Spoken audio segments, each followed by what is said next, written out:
the fish sensory to say hey. Hey, it's going live. All right. Hello, everyone. We're live on Facebook with our current 5 at 5 talks. Today's topic is the evolution of currency, and we're here with Martin and Tamika Dunkley. Martin and Tamika own Seasoned Delicious and Seasoned Gives, and so today's topic is evolution of currency. We'll review the many types of money that has been used since humans started trading, from salt and polished seashells to flattened metal coins and digital crypto wallets. The history of exchange is a whole other lens for examining how we got from there to here.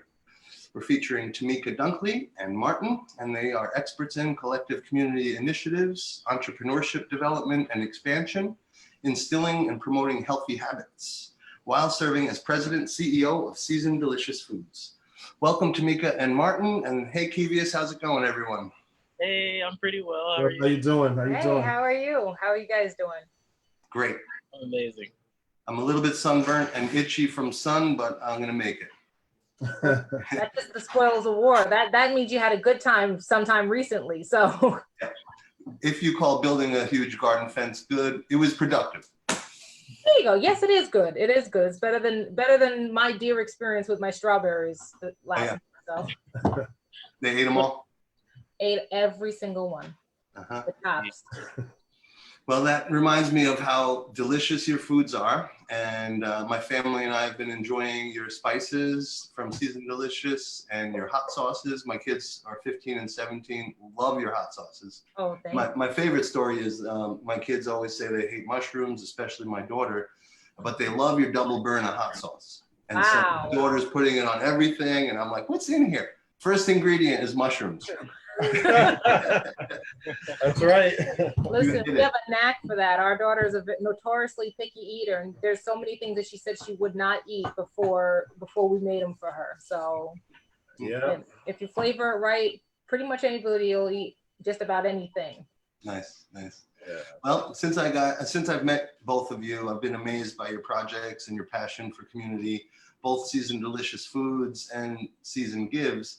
And so I also love the circulation of our dollar group that you started on Facebook. So I thought it's a perfect idea. Let's talk about the evolution of currency today. When I was in some of my college classes, like intercultural communication, I learned about some early forms of currency that were fascinating. But then in my studies of money, like Thomas Greco wrote the book, Money, Alternatives to Legal Tender. And that was an early inspiration for me in 2004. When Bard College had a conference called Local Currencies in the 21st Century to really get involved in community currencies. So I often talk about how salt was a currency at one point and polished seashells. And the story that I always talk about is, imagine being the Native American tribe who loves clamshells on the beach because they're all polished and beautiful. You make jewelry out of it. And then you travel to the mountains one day and people love it, and they'll take it for furs and meats and other things. And suddenly you get home and you look at your beach and you see all those seashells, and you're like, I'm rich. This is currency. So I wanted to also talk about the history of Black wealth. And I've been reading a fascinating story about the last slave ship from Africa. It was actually an illegal slave ship called the Clotilda in 1860. And so generational wealth is a huge component of what we're talking about today with the Black Lives Matter movement. And what I love about working with my co-host and colleague Keyvious is he's great with getting us back on track and asking great questions. So Keyvious, what do you think? Yeah, I'm super excited. I think, for me as an econ major, this is just an exciting series. And, today we get to build on what we talked about, what money is. Tapping into the social element of the social studies that economics is, and really putting a value to that barter exchange. And I just want to know, Chris, as someone who founded a complementary currency and Seasoned Delicious as an organization that embraces complementary currency. Chris, how did you get involved? And can you touch on that early history of money that you know? Sure. Well, I think growing up in a Sicilian household where it was like food is currency, and that's what attracted me to Martin and Tamika. You can have this feeling of abundance and feeling like you're thriving when your house has good food. When you can make a good bread with a good sauce, that simplicity makes you happy and optimistic. And so my early involvement was not only about barter, but also about keeping money locked in our community. I've always wanted to attract money so that I could share it with my neighbors and my family and my friends. And so I think that's my early involvement. And Tamika and Martin, I wonder what got your organization to embrace the current, and why do you feel like that local community, that local currency connection is vital? Well, I think it was really a no-brainer for us, to be honest, because when we met Chris and he spoke about this great currency and it's a different way of economics, and it really goes more off of back to our roots, back to, you know, a more of a communal sharing of things and just the mission itself. I think we didn't even have to be sold on it, to be honest. We just were already in alignment with that. Yeah, I agree. I you know, our first conversation was outside the church. I don't know if Chris, if you remember, but our first conversation we had, and I don't know if that conversation lasted 10 minutes, but just from that conversation alone, you know, we already knew that he was right on par, you know, with where we were mentally, spiritually, and, you know, just everything. So you know, that was, you know, that's a no-brainer as far as what current stands for. You know, if you really understand the roots and dynamics of money, it's, you know, it makes complete sense. I believe, and it's no insult to anyone, because, you know, this is not stuff they really don't teach us about money in education and in school, you know, and even collegiately, they really don't take the time to explain economics, especially to people of color. So if you understand the dynamics of money, if you go to even to U.S. currency, it's a made-up construct anyway. So there's nothing that we're doing any differently. We're just doing at a grassroots level. But, you know, money isn't backed by gold or silver anymore. So, you know, they're doing it. Yeah. You know, so why not us? Yeah. I love asking what is money. That was our topic yesterday. And so Right. if you guys like, you can check out, it's a 45-minute show, just like today. And so it's not an hour, it's pretty digestible. We spoke to an economics guy that I met in Japan. He's over in Germany. And so he's a community currency expert. It was really fun to talk to him about what is money. And like you said, it's a construct. Tamika, you said something that made me think of, you said economics, and the way I heard it, it made me hear economics. Imagine if economics was more about equity. And that's something Keyvious is studying. I love working with him because he's an economics student at Bard College studying a course in complementary currencies. So he's come on board. I think I've told you guys about the project we want to collaborate with you both about a Pankaki food security project. And so I want to make sure we keep on the topic, Keyvious, of the evolution of currency, because one thing I've talked about recently is this idea of we needed a currency when we started trading outside of our village. Because in the village, or even the home, we have a gift economy. We give and we give until it hurts with our children. It's like, we'll give you anything. We love you.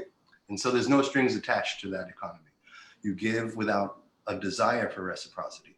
But when you had, let's say, 10 cows and you wanted to trade 10 cows, well, you had 20 and you want to trade 10 with the village next door, you still have trust in your neighbors, and you can ask a neighbor to bring the cows to the neighboring village.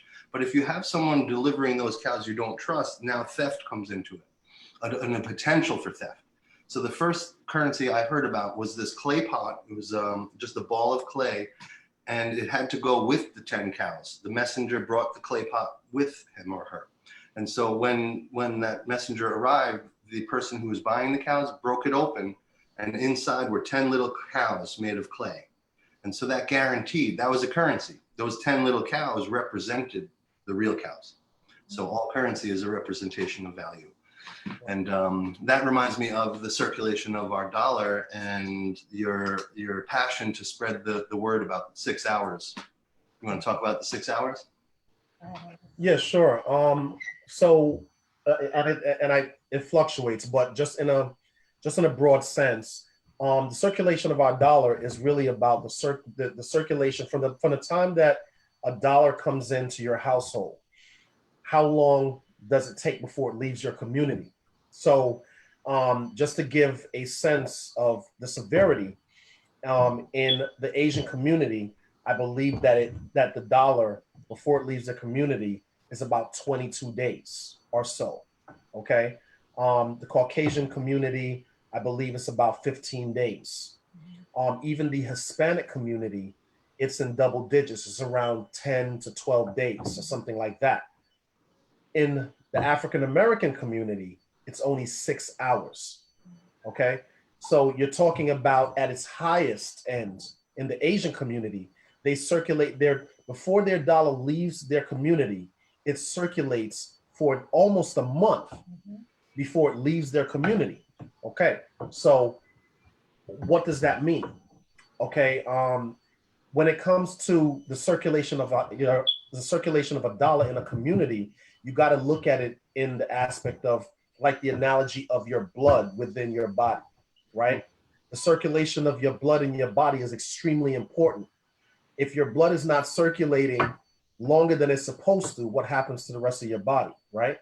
So you start to die. And the African American community is literally dying because of economics and because of the dollar not circulating long in our community. Right now we're in a time where we're dealing with social injustice, right? But I'm of the belief that in order to attack social injustice, you have to talk about economics. You have to talk about what this country uses as its original dialect. Its original dialect is economics. Its original dialect is exchange, because that's the reason why so many of our ancestors was brought from Africa and came to the shores of the Americas, is because of exchange. Because we were the currency. If you want to really talk about it, we were the currency back then. And who holds the currency holds the power. Okay, from the time that slavery was abolished, okay, there was an uptick of economic prosperity in our communities, because remember, we're talking about pre-desegregation. Okay, so we had no choice to circulate our dollar in our communities. And when we left the plantations, we were the ones who were skilled in jobs. We were the one who was skilled in agriculture. We left with all the skills. So right now, today, when these politicians are fighting over who had the lowest unemployment in the Black community, I laugh, because there was no time in history in this country that unemployment was the lowest than when we were once slaves or when after the abolishment of slavery. Right?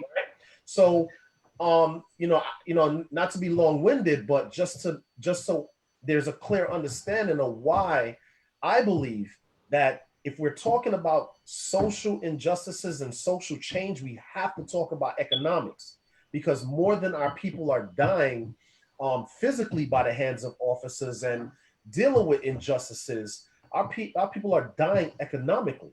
I mean, there could be a really good case that we're close to death economically. That's how severe it is. So, that's just my spiel on that. It's wonderful. Tomorrow, our guest will be Shaniqua Bowden from the Kingston Land Trust, and we'll be talking about redlining and other racist policies. But Keyvious, feel free to pick up on this, because Tamika shared an article with us yesterday that was fascinating about federal programs that benefited white America that we don't think about, like the GI Bill, the race to suburbia that allowed mortgages to support whites, but redlined Blacks from not getting mortgages. Do you want to talk about this article that you shared? Yeah, so it addresses a lot of the issues throughout history, but I just want to take a step back just for a moment and to piggyback off of what Martin said. Although we were building economically, we have to look at, again, how the country itself was founded, right? So there were actually stimuluses and land that was dispersed to whoever was on American soil, whoever decided to build on American soil. And here you go, the government will allow you to have X amount of property if you stay on this property, or the government will give you land to the west, right? And African American people were excluded from that, even though we were free at that time, free. So we were allowed to be free, but still be impoverished, so be in famine. Even, and we rose above that, right? We were able to still scrape through and create our own communities and build each other up. So it shows the resilience of the African American people.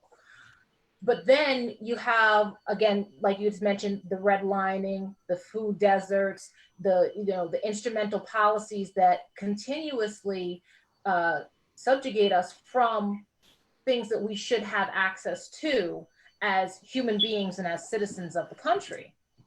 But even now, there are banks that if it says my name is more a Black name than will be considered a white name. If it says Tamika, oh, I'm not going to give her a loan. I'm not gonna go for give her a job. So there's so many things that are disproportionately anti-Black, essentially, and that all plays into one of the graphs that's there. I think is the first graph on there. Mm-hmm. Yes, that one. So the average household wealth of a Black household is 1/10 of what's in a white household. And it has maintained that forever, essentially. Wow. So we are making 1/10 of the amount of money of an average white household, which is a huge disparity, even though many Black people have a higher degree of education.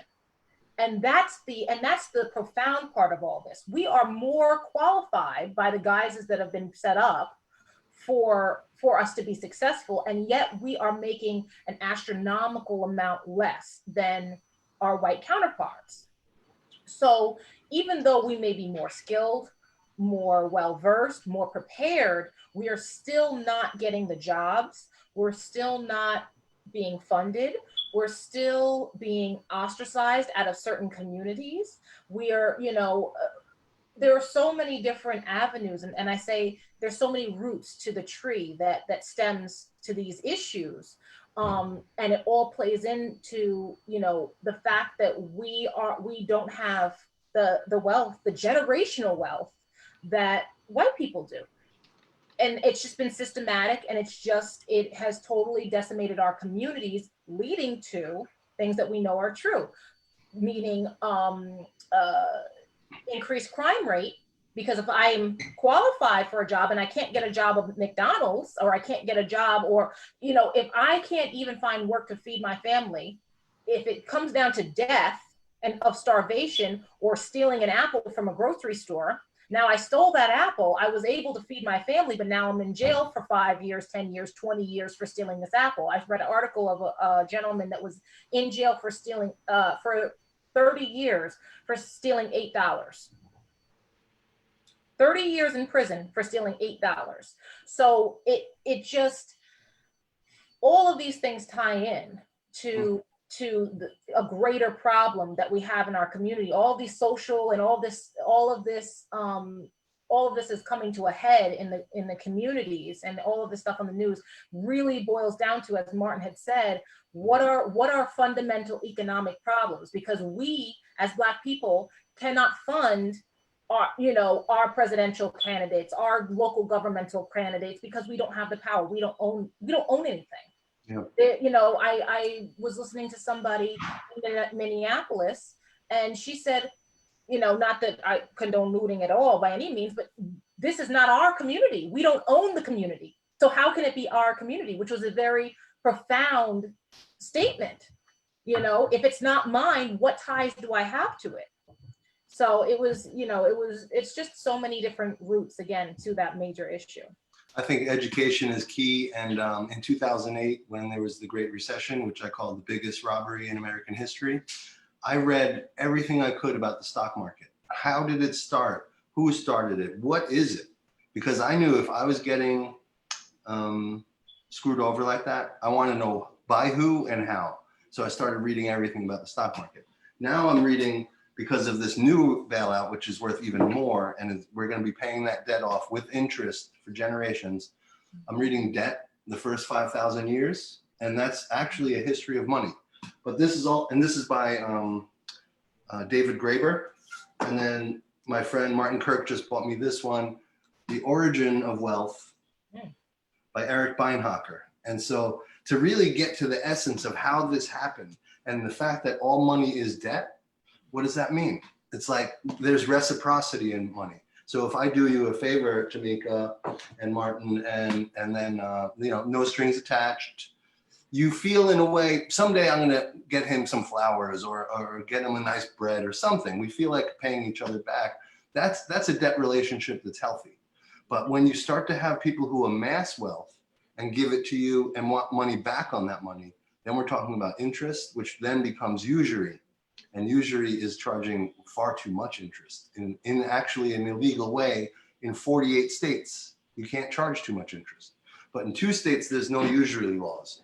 That's where all the credit cards are based, because they can charge that 25% interest on what you owe them. And it's not illegal in those 2 states. So I know Keyvious has some good questions for us to really bring us back to the history of how that happened and how we eventually went from being on a gold standard, or even before that, how we went from borrowing money from King George to eventually coming onto the gold standard. Keyvious, got any good questions? Yeah. So I think what all of you all touched on is this progression of money that we've seen since the beginning of us acknowledging that money is reciprocity in a way to assign value to an IOU, right? So we started with a barter system, right? Currency has been around for 3,000 years now, but it wasn't until 700 BC when we first started seeing the first coin.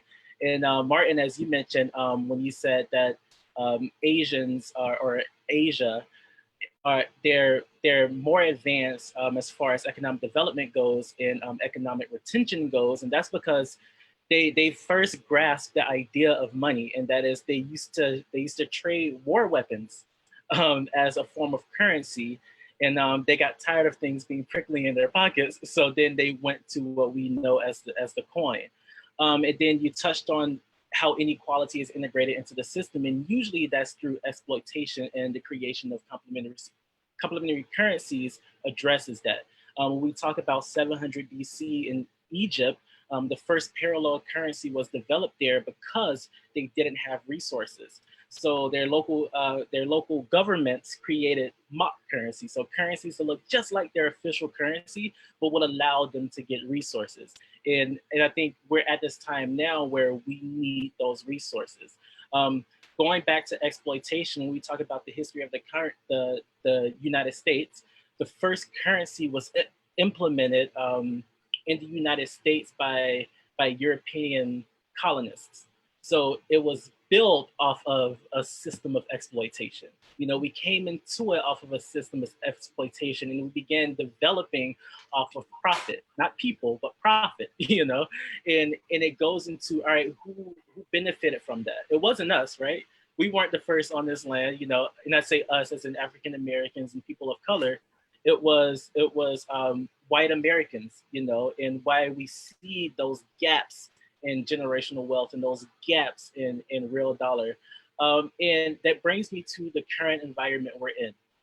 I think we're on the precipice of something very amazing here by employing a complementary currency, because Kingston and Hudson Valley, but specifically Kingston and Ulster County, reached a point when we talk about the lost roundout and everything that happened in the roundout, is that exploitation comes when we are governed by people who only see profit. So when we have economic developers come into the roundout district or come into Kingston, we see what happened, with urban renewal, where the roundout district was thrown away. However, they were also a community that built this economic stability off of a system of IOUs, a system of bartering. So they had gone through, that short period of time between now and then, the whole system of currency as we know it, from barter to banknotes, to employing a government and saying, hey, these IOUs can't stand. If you keep these IOUs, you can't keep your land. We're going to strip away your resources, to what we have now and are trying to employ in the Hudson Valley, which is barter again. So I think what we get to see in the past 2020, in the past 60, 70 years, is Kingston itself go through that evolution of currency as we've gone through since the beginning of time.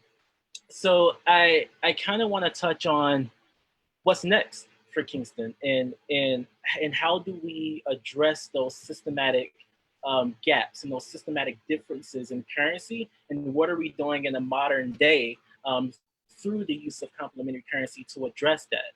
And that takes me back to the fundamentals of local currency in respect to Hudson Valley Current, which I know is not a system that you could just come in and get super, super rich off of, right? So Chris, I want to know the importance of reciprocity as you understand it in respect to Hudson Valley Current.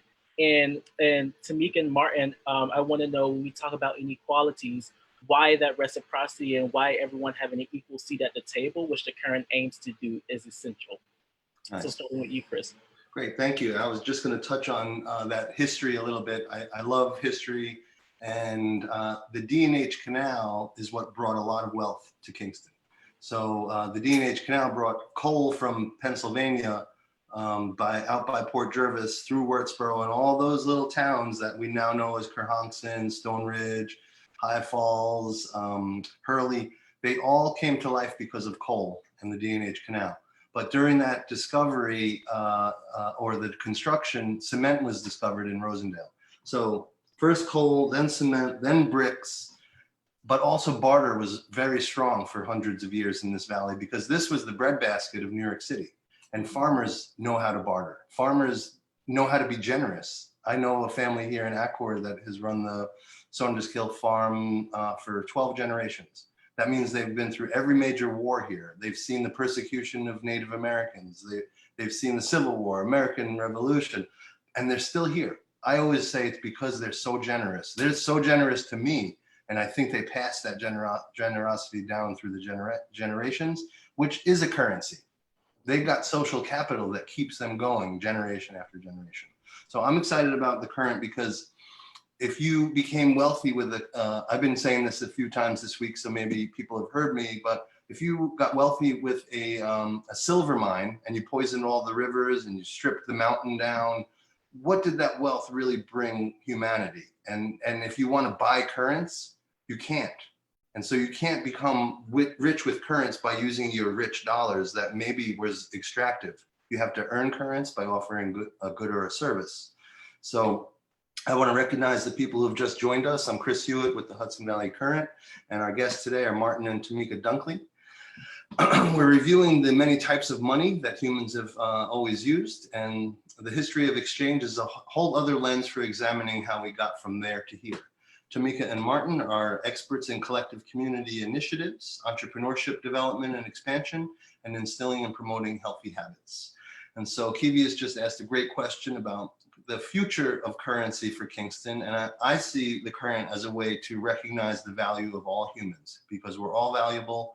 And when we create reciprocity, then we have a regenerative economy where we all care about each other. And to me, that's what attracted me to Seasoned Delicious and Seasoned Gives. Not only are you brilliant chefs, but you're also kind-hearted and you're always paying it forward. I think that's a great way to talk about the future of currency in Kingston. Yeah, and Tamika and Martin, I want to know, considering what Chris said about reciprocity, is why embracing a local currency important to you, and why is that something you wanted to integrate into your business? Well, the reason why it's important to us and this project is because we're redirecting, or we're redefining the meaning of value. okay? And what I say is this, is that as far as the way things are currently constructed, the value is not really the dollars and cents. The value is power, right?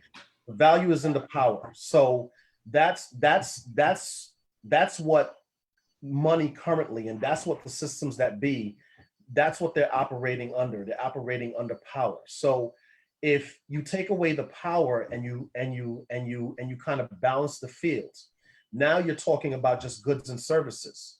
All right. Now you're talking about where value actually lies, which, it's not really in a lot of the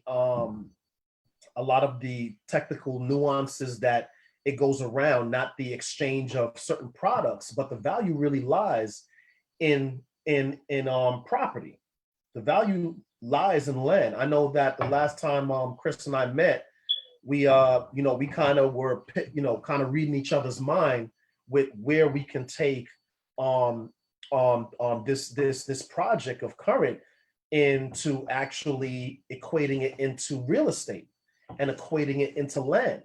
Now we're talking about power, because all it takes is for a group of us to agree that something has value for it to be valuable. And that's what money is. If everybody decided that money had no value, it would have no value. It would have no value. And we're talking about everything that it's back. We're talking about if the US dollar, we are the collateral for the US dollar. Our military is the collateral for the US dollar. That's what gives our dollar any type of value. So what are we talking about? We're going back to power. Okay. That's why the US dollar is worth anything, although that's starting to drop. But it's because of our military and because of the collateral, which is the people of this country, as it was before, going back. So this project is extremely revolutionary to me, and it interests me because now we're not talking about power. We're talking about starting at the grassroots and really having people buy into the value of an idea of what things are supposed to be. Or we're talking about an exchange system of equal footing.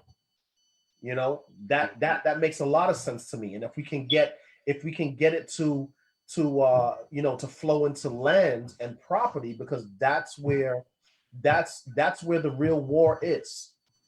That's where the real war is, not having ownership of anything. If we can get to the point of translating what we're doing into ownership, into true ownership, now we have a seat at the table, and now we're at even footing. It's beautiful. Keyvious, earlier when Martin mentioned Asian communities, he was talking about Asian communities in America like Chinatown. Because they own land and own businesses, they're able to circulate that within their own community for 22 days. Right. And you're also right, Keyvious, they have a history of educating their children about money and investing and ownership. So when they came here, they were able to quickly buy land and establish that power that Martin is talking about. And so when you came to visit our space, the kitchen space on the corner of Broadway and O'Neill in Kingston, I showed you the QR code on the back of our new bills. And I had scanned it that morning. This is the 10 with the skink on it, the local lizard. And this QR code is a game now. So I scanned it in the morning and a box comes up and says, what town are you in? I wrote Kingston. And I also wrote the serial number of this bill. It's not tracking me and my movement of money. It's just tracking this bill. So then when I gave it to Martin and Tamika, they went to Saugerties, scanned it again, and it shows up in Saugerties. The first current that was exchanged in 2013 is still circulating in our communities. So unlike the 22 days in Chinatown or other Asian communities, it's 7 years now that's been moving. And that's an amazing circulation. Like Martin mentioned, this is creating health and vibrance for the system, like you used the circulation system of our body. When currency gets stuck, it stagnates and creates death and problems. And so the fact that we can see the current moving over 7 years and 700,000 currents have now been exchanged, something called the multiplier effect makes those 700,000 currents double and then double that, so it becomes exponentially more valuable. And Chris, if I could, I'm sorry, if I could just add to that also, what we do have to understand is that it wouldn't even be, see, we don't have an issue with any other community circulating their dollar because that's what you're supposed to do. We salute that. The problem is when you prevent another community from doing it, and then you extract those dollars from that community and then start to circulate it in your own. And that's what happens. Because if you look into the urban communities, you know, you can turn around and you can see a Chinese restaurant. You can turn around and the banks are owned probably by the Jews or Caucasians or who knows, you know, whoever it is. You can, if you go to the grocery store, they're owned by the Jews. The buildings are owned by the Jews. But so they're coming, so they're building their businesses in the urban communities. They live in the suburbs. They take the money from the urban communities. They're not circulating those dollars back into the urban communities. So this is why I'm saying that this is not only just a social issue, it's an economic and social issue. And if you want to really tie it in and go deeper than that, what does it do to the child psychologically? What does it do to the family spiritually who can't provide for their children? So this can go as deep as we want it to go. But the atrocity that's happening is that, you know, every other community is allowed to build up their community financially and sustain their generational wealth, as my wife was talking about. But our communities are not allowed to do it because our community, the dollar is being extracted. And that's proof in our spending power. If we can spend $1.7 trillion in the Black community alone, with only 50 million people in this country, what does that tell you? Where is those dollars going? And it's not just, I mean, I had a conversation with somebody who wanted some type of counsel. And the first thing that was said to me by this young lady is that maybe our community just don't have good spending habits. I mean, that's insulting. You know, that's really insulting, in my opinion. So, these are just the things that's really happening in our communities. Like I said, the heart and soul of our community is being ripped out of our communities. Yeah. That leads me to what I wanted to just add on to what you were saying, Chris, and with your projects and what you guys are doing with the Hudson Valley Current is so incredible because people who really need food and may not have the money to pay for it, there's that pay it forward type of mentality, which is, for me, giving is receiving, right? So I'm able to pay $5 for an apple instead of $2 for an apple, but I know that that extra money is going so that other people can have apples too. So there's that type of responsibility that we have as community members and just as human beings in general that I feel like in this day and age and in this society, we could all do a little bit more of, and there would not be so many extreme issues. Yeah. Well, to pick up on what you were saying, Martin, and that was beautiful, Tamika. I want to go deeper, and the fact that these are only 45 minutes, I think, is healthy because then we can spread the word about these issues, but go deeper. And so yesterday, when we talked about what is money, by the end of the conversation, we were talking about world agencies like the World Bank or the IMF, the International Monetary Fund, that lend on a huge scale and put countries in massive debt that can never be paid back. So I heard a quote recently that they muddy the waters to make it look deep. Yes. And it's not. And if we could start seeing the value that we each have in each other, then we realize we're each a central bank. The current isn't a central bank. We are just a mechanism. The IRS calls us a third-party record keeper. We've created the software that allows each individual to be a central bank. And we get to see our own debt every day because I can go below zero. And I can give you 20 currents. I go to negative 20, you go to positive 20. I could go to negative 300, and that's a real debt to the community. So we call it a line of trust instead of a line of credit. And so that line of trust, when I can look at it and log in every day, I see what my money's doing. The Federal Reserve doesn't hold that debt for me, and they don't charge me interest on that debt because it's not theirs to have, it's mine. And so we're actually creating a healthy relationship with money through the current and through relationships, because as we both know, food is currency, love is currency, family is currency, community is currency. Right. Whatever we put value on, absolutely. Yep. And I'm excited. We're going to be working together closely. We're going to explore how to move forward into the future that I've been calling the Great Awakening. Like that name. I learned it from Peter Buffett. I saw he posted that on Facebook. Great Awakening. Cool. I like cool. that. Yeah. Chris, you touched on a great point of what's next for the economy, especially the one in the Hudson Valley, given the current. And that's the shift that we're seeing from what we know as the commercial bank, and as you talked about the IMF and the Federal Reserve, to us being banks. So a shift from us having a governing bank to us being a bank.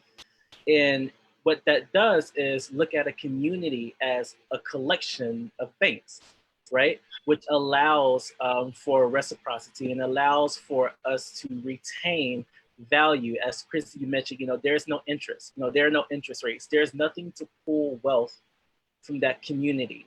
And I guess in the last 3 minutes before we sign off, that's something that I want you two to touch on why it's important to retain wealth in communities, and why is reciprocity a communal activity and not just an individual activity. Starting with Tamika and Martin, we'll finish off with Chris. You got 3 minutes. Go ahead. Okay. All right. So there's an illusion. There's an illusion that there's not enough to go around. That is an illusion.